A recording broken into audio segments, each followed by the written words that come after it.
వాళ్ళు డైలీ వెళ్తారు వ్యాపారానికి. వాళ్ళు ఇలా కాయతోటి పట్టుకుపోతే అక్కడ ఒక ఆవిడకి పిల్లలు లేరు. ఈ కాయలని ఆవిడకి పోసేవారంట వాళ్ళు దిగడి పోయి వచ్చేటప్పుడు. వస్తే ఊరికే 2 నెలల నాటికి మార్పు వచ్చేసింది. ఆవిడ అదృష్టం.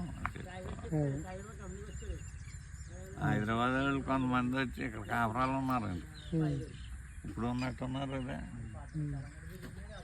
ఇక పని చేసుకునే వాళ్ళు కూడా పని చేసుకుంటున్నారు. ఏదో పని చేసుకుని బాగానే ఉందండి.